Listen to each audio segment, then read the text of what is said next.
j'ai dû refaire un lien parce que alors, j'espère que vous allez voir. Hop, hem, ouais, oh bah là, comment je voilà, partager. Alors, ah ça c'est ennuyeux que ça n'a pas marché sur l'autre. Poum.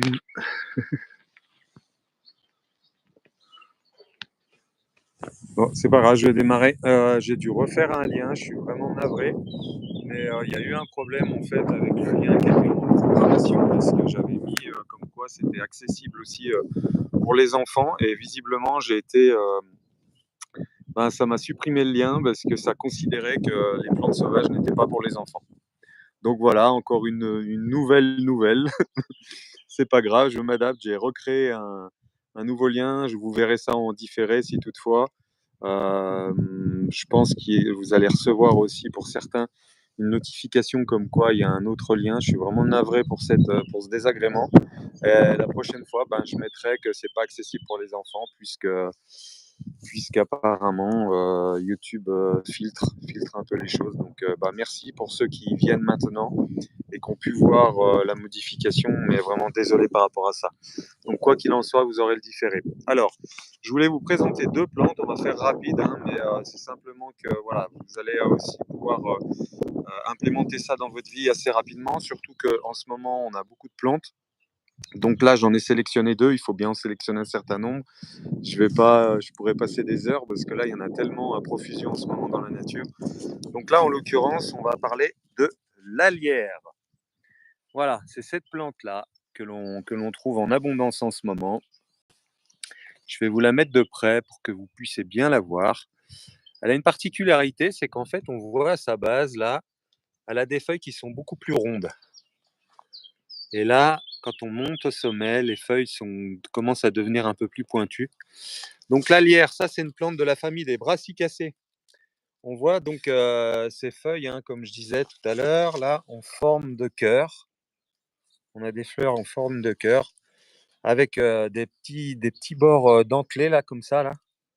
Ici, là, on voit c'est dentelé légèrement. Et, euh, et donc, normalement, à la base, c'est disposé en rosette hein, quand ça démarre, au niveau au niveau du feuillage. Mais là, elle est déjà bien avancée. C'est une plante que j'aime beaucoup. C'est une plante qui est très subtile, mais aussi qui est très volatile, qui a beaucoup de volupté comme ça, de souplesse aussi, je dirais. Sa tige, elle est creuse. Là, on le sent un petit peu quand on appuie dessus.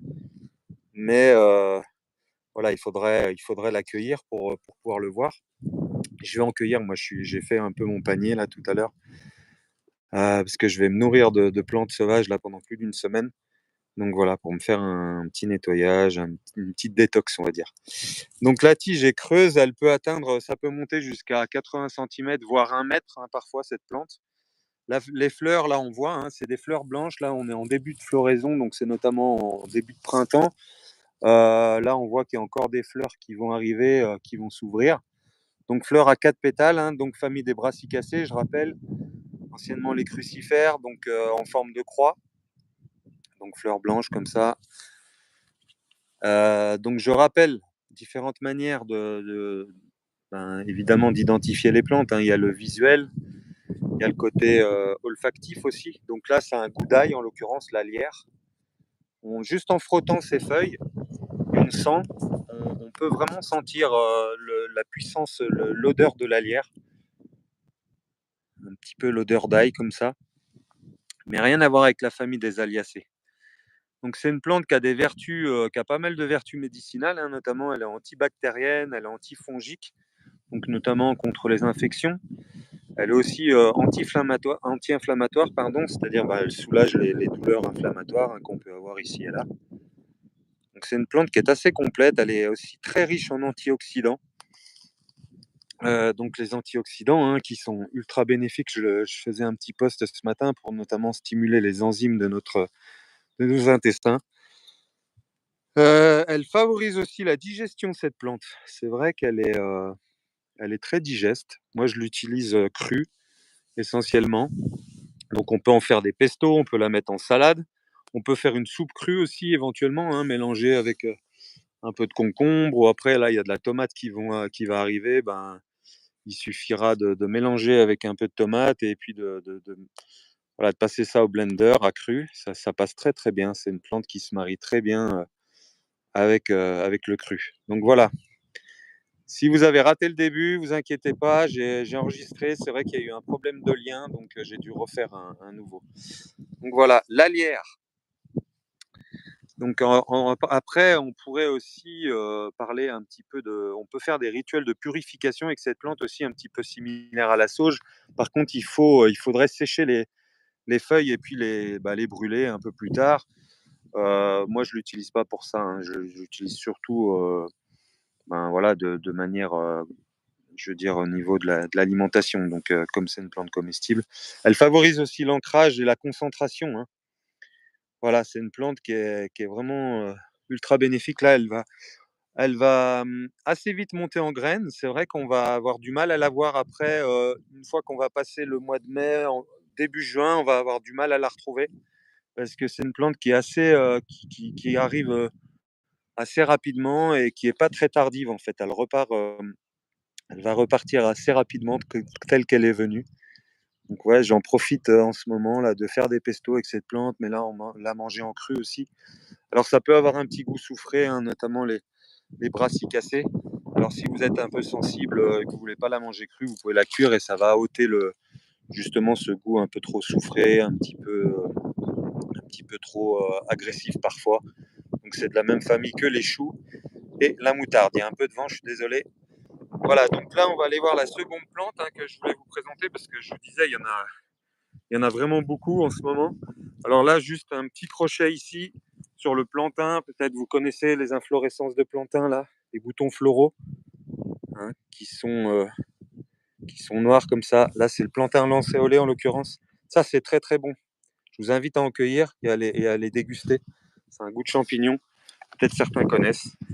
Donc voilà, on va passer à une autre plante que j'ai pu observer en abondance en ce moment et qui est aussi bénéfique et souvent envahissante au jardin, et les jardiniers l'arrachent sans forcément y prêter attention.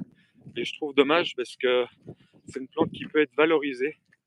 Elle a tendance à être, comme on dit, en tant qu'humain, invasive. Cependant, elle est là pour quelque chose.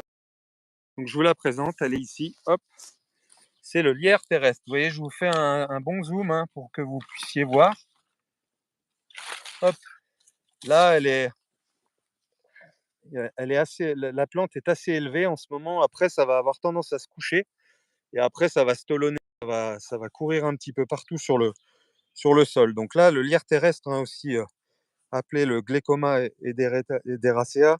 Donc c'est une famille de la plante des lamiacées. Donc les lamiacées, on les reconnaît notamment avec la tige carrée, hein. Quand on touche sa tige, on sent qu'il y a voilà, ça glisse pas quoi, c'est carré. Hop, là on voit bien là des feuilles arrondies, aussi en forme de cœur, comme la lierre tout à l'heure. Par contre, beaucoup plus petites les feuilles. On voit, elles sont aussi dentelées, hein, sur les bords. Vous voyez, hop, j'essaye de bien vous la faire voir. Voilà.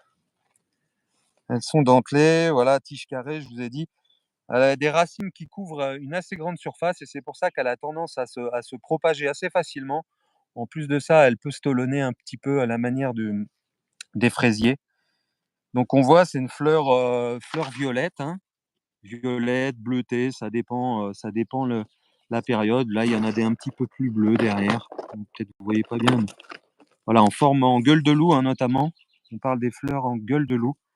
Donc tout est comestible encore dans cette plante. Et elle a une petite odeur aussi, je vous parlais, hein, de différentes manières. Donc vous la frottez, vous sentez? Elle a une odeur un peu la menthe, la mélisse, et cetera, c'est aussi de la même famille. On retrouve aussi ça au niveau gustatif, on peut faire vraiment beaucoup de choses. Donc au niveau des vertus médicinales, elle est surtout anti-inflammatoire, hein, et elle est aussi expectorante, c'est-à-dire elle va dégager les voies respiratoires. et elle va permettre de sortir les glaires quand il y a besoin. Elle est aussi antiseptique. Voilà, elle est très complète. Moi, je fais encore une fois, alors des pestos, on peut faire des pestos, hein. Il n'y a pas que l'ail des ours pour faire des pestos. Il y avait la lierre que je vous ai présentée tout à l'heure, il y a aussi ce lierre terrestre. On peut en faire des tartines, notamment avec du fromage frais éventuellement, hein, mélangé dedans. C'est une plante qui a beaucoup de caractère, qui a beaucoup de goût. Il en faut très peu pour donner du goût. Vous pouvez aussi la cuire, c'est intéressant. Elle se marie bien avec le poisson si vous mangez encore de la chair animale, ça se marie très, très bien. Donc voilà, à vous d'expérimenter. Comme je vous disais, moi en ce moment, je mange pas mal de plantes crues. Donc sur les propriétés, elle a des propriétés de guérison, notamment au niveau spirituel, mais aussi de connexion, forte connexion à la nature avec cette plante. Elle aide vraiment à se connecter.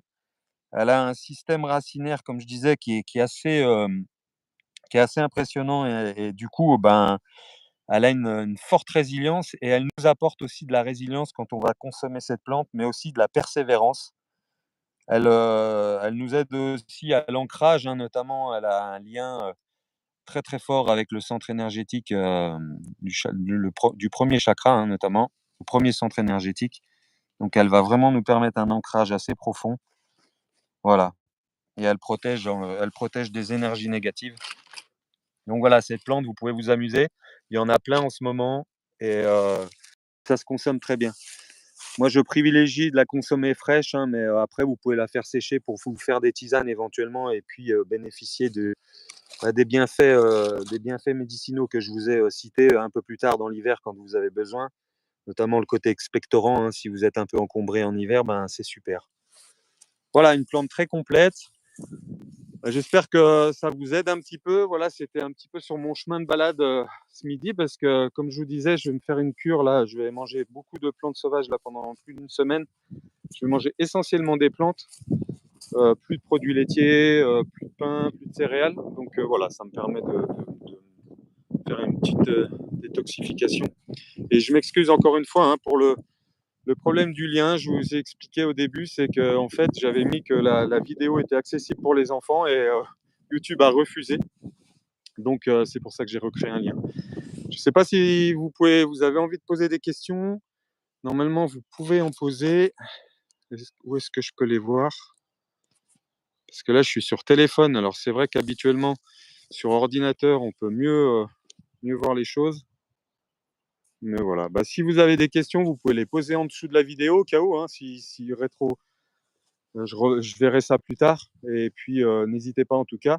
Et puis, amusez-vous bien. C'est vrai que les plantes en ce moment, elles sont en abondance, donc faut vraiment les consommer quand elles sont là. Et voilà. Et n'hésitez pas à me faire des retours. Alors, je rappelle quand même qu'on cueille que ce qu'on connaît, hein, ce qu'on est sûr à 100%. Donc voilà, soyez vraiment sûrs. Entourez-vous de personnes qui connaissent et qui peuvent vous former. Ou si vous allez vous-même dans la nature, prenez un bouquin. Hein, des bouquins, il y en a pléthore, hein, qui vous permettent de reconnaître les plantes. Mais là, je pense que je vous ai bien zoomé quand même. Là, il y a peu de, il y a pas de chance de confusion avec les plantes que je vous ai présentées là. En tout cas, j'aimerais aussi vous rassurer sur ce point-là. Des plantes toxiques, on en croise, mais c'est pas non plus ce qui est le plus abondant dans la nature. Ce qui est vraiment le plus abondant, c'est des plantes comestibles, et ça, c'est toujours important de le rappeler. Voilà, je vous souhaite une belle journée, un bon appétit, et puis à bientôt.